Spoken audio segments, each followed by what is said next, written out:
Hey guys, well hopefully you've come from another video that I've made about planning and preparing for your essay. If not, I'd advise you to go and have a look at that and then come back to this one. In that video I made reference to the idea of creating a central thesis when you're planning for your essay, and that would be a one-sentence statement that sums up your argument, right? Something that you're going to continue throughout the duration of your essay. So I'm going to be talking today about how we actually come up with a central thesis and what makes a good central thesis. So essentially there are going to be three main things that help us generate our central thesis. In no particular order, those three things will be the topic or question that we're posed with when we're writing this essay. We are usually responding to a question or a topic or an instruction, so that would be the first thing or one of the things that would influence our central thesis. The second thing would be the actual text we're using to respond to that topic or question, whether it be a novel, film, poem, whatever it might be. That's going to be the second thing that actually helps us derive our central thesis. The third and final element that we need to create a central thesis is our understanding. So we've got the question, we've got the text, and then we need to think about how we understood that text and how we can apply that understanding to the question. So those three things combined will help us come up with our central thesis. So I think it would be helpful now just to talk through an example of how this would work. So let's say we're given an essay topic, something along the lines of analyze an important relationship or relationships within the text you've studied and how that helps you understand themes or main ideas.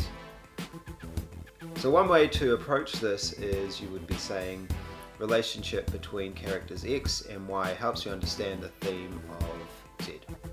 Okay. Now you might be thinking that is your central thesis right there. You've just summed it up right there. And sometimes that could be the case, right? But sometimes we might actually be having or describing a different relationship and a different idea between different paragraphs. So paragraph 1 might be about a particular relationship and how that helps us understand an idea. The second paragraph might be about a different relationship and a different idea, but still from the same text. So how are we going to come up with something that links all of those paragraphs together and is essentially going to be our central thesis? So I'm going to take an example from the text Brave New World, something that you may be familiar with.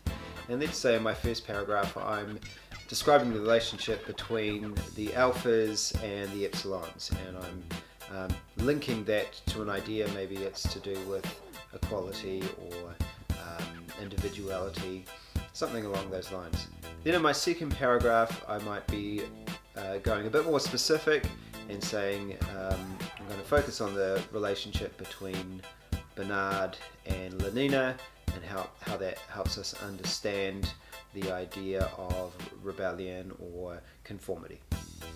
Next paragraph I might be discussing the idea or the relationship of John and Linda and using that to link to ideas of morality and societal values. So essentially what I've got here is three different relationships and a variety of ideas which may intertwine, but I haven't really got a succinct, concise statement that I'm using to essentially sum up what my argument is. So I would need to then think about what is the common trend. These different relationships, these different ideas, what is it helping me to understand? What can I take away from this, and what can the reader of my essay take away from this and apply and think about maybe in their own lives, in their own society. So we might come up with an idea, something around how freedom of individuality is important for human existence. Something around how even our flaws are important. So I'd be coming up with a one-sentence statement, something along those lines. Okay, so with this one I've decided on the statement that human flaws are essential for a meaningful existence. So have a think about what a central thesis might be for a text and a topic that you've been studying. Perhaps even suggest and write down in the comments below.